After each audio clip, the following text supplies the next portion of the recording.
Presidente, senhoras e senhores deputados, das várias questões que colocaram, há uma que importa desde já deixar de forma muito clara, que é a questão do artigo 60. O artigo 60 inclui o trespasse de estabelecimento comercial, industrial ou agrícola.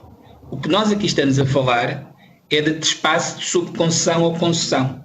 Aliás, são coisas distintas, tanto são coisas distintas, que na tabela geral de imposto de selo estão em verbas distintas. O trespasse de estabelecimento comercial, agrícola ou industrial está na verba 27.1 e o trespasse de concessão, tal como identificado na epígrafe da norma do artigo 134 e depois na norma falam especificamente da verba 27.2, que é a verba do trespasse de concessão. E não haja dúvidas nenhumas, aliás, de que são coisas distintas. Basta ir ao preâmbulo do Código do Imposto de Selo, e eu vou reler o que está no preâmbulo do Código de Imposto de Selo para dizer que, por razões de equidade e uniformidade, isto é de 2003, passam a incluir-se na mesma verba os trespassos de estabelecimentos comerciais, industriais ou agrícolas. Se, no que diz respeito às subconcessões e os trespassos de concessões feitas pelo Estado ou autarquias locais para a exploração de empresas industriais de forma a qualquer natureza tenha ou não principiado a exploração, já existia norma de incidência sobre essa realidade, número 1 do artigo 8º do Código de Imposto Municipal de CISA e do Imposto sobre as Sucessões e Doações, o mesmo não sucedia com o trespasse de estabelecimento comercial, industrial ou agrícola. São duas coisas distintas e que não têm a ver com a discussão que nós estamos a fazer, que é de trespasse de concessão. E sobre essa matéria do artigo 60 e sobre a matéria de reestruturações, nós temos a diretiva de reunião de capitais, que é uma diretiva que tem uma derrogação para os estabelecimentos comerciais, mas não tem nenhuma derrogação para as concessões. Tanto assim é que antes do Orçamento de Estado há até fichas doutrinárias da Autoridade Tributária sobre a questão dos pressupostos para a aplicação da verba do 27.2 e a sua relação e leitura em conjunto com a diretiva de reunião de capitais e sobre os estabelecimentos comerciais. Esse tema é alvo de uma isenção do artigo 60, mas que não tem a ver com este tema. E tem a ver exatamente num movimento que é feito relativo a favorecer as concentrações entre idades. E isto estava identificado pelo mercado como geral, de comércio jurídico em geral, como um entrave a determinadas operações que, pela simples razão de termos um estabelecimento integrado num imóvel que tinha arrendamento, era considerado nesse caso que se aplicava um trespasse dentro, e volto a frisar, de uma operação de reestruturação.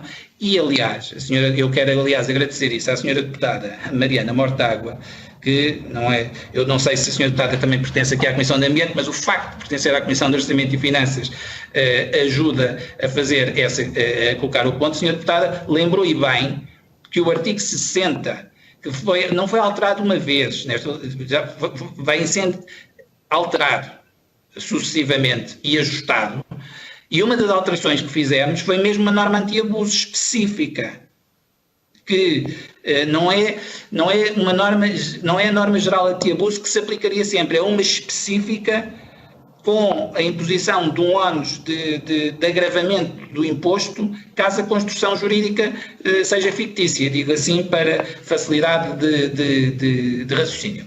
Mas nós no artigo 60 não estamos a falar de trespasse de concessão, estamos a falar da verba 27.1, que é trespasse de estabelecimento comercial. A verba que estamos a falar nesta audição é a verba do 27.2 e quero deixar isso de forma muito clara aqui, explícita, porque acho acho que devem colocar todas as questões. Acho que fazer juízos de valor antes de obter as respostas, sinceramente, não parece que seja correto. Portanto, a alteração, por exemplo, no que diz respeito à questão das entidades, é para ajustar, em termos terminológicos, com aquilo que são as definições em sede de IRC. Portanto, senhores deputados, se quiser podemos falar mais sobre o artigo 60, mas é bom que nos situemos. Estamos a falar do 27.2 da verba do selo, que não se integra no artigo 60, mas que, repito, há fichas doutrinárias publicadas pela autoridade tributária na sequência de pedidos de informação vinculativa e anteriores a essa alteração, que são claros relativamente à forma como a 27.2 deve ser aplicada nos seus requisitos e como ela se integra e deve ser lida no quadro da diretiva reunião de capitais. Algumas questões agora em particular que foram aqui colocados, nomeadamente o que é que se a autoridade tributária foi ou não consultada. Repito, ainda que eu não possa quebrar o sigilo fiscal relativamente a informações de contribuintes, isso aplica-se a todos, mas repito aquilo que disse na minha intervenção inicial. A autoridade tributária não tem que ser consultada antes dos privados fazerem operações, ainda que essas operações versem sobre bens do domínio público. A autoridade tributária não tem que ser consultada.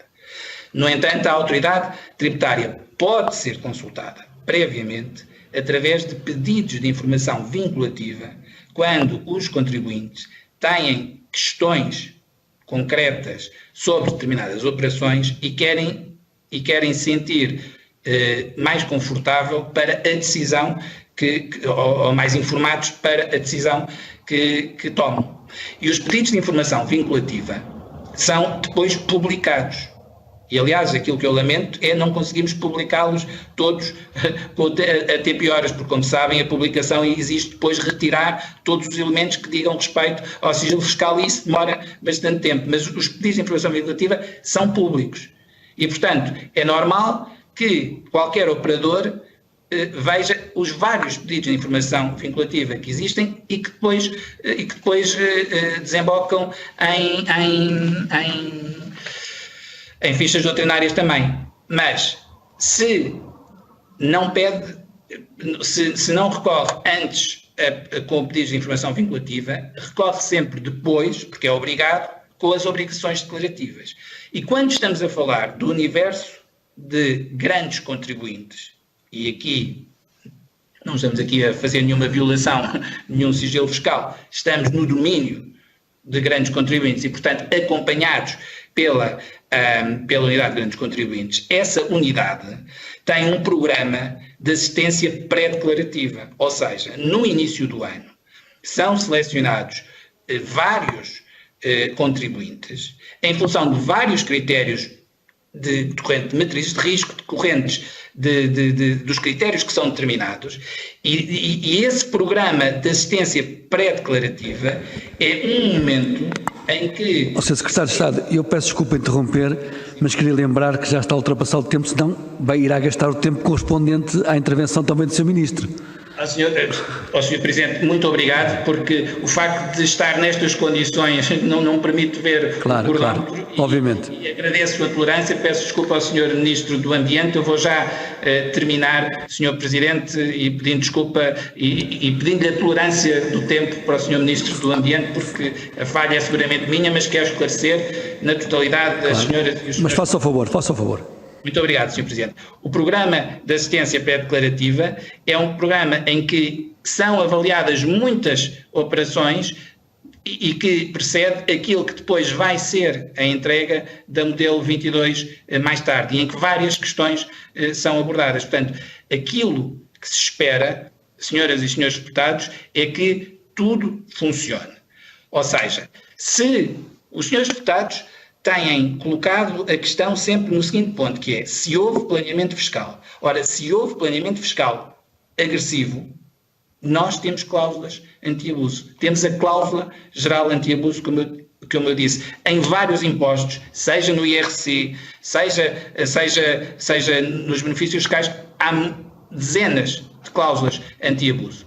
E nós melhoramos as cláusulas anti-abuso no sentido de que não fosse necessário apenas a finalidade principal a fuga aos impostos, mas ser uma das finalidades para que se possa aplicar essa cláusula. E, senhoras e senhores deputados, não tenho dúvidas sobre uma coisa: a preocupação das senhoras e senhores deputados é exatamente a mesma preocupação do Governo. E a nossa preocupação é de arrecadação da receita fiscal de forma justa. E só há arrecadação da receita fiscal de forma justa se todos os contribuintes, grandes ou pequenos, paguem exatamente aquilo que devem pagar. Se, como o Sr. Deputado, e termino, Sr. Presidente, como o Sr. Deputado Artur Sobral de Andrade, do PSD, sempre com a sua sapiência e sabedoria, disse, e bem, há negócios que são apenas uma aparência e o direito tem sempre uma solução. O direito fiscal também, e é por isso que as construções jurídicas que são feitas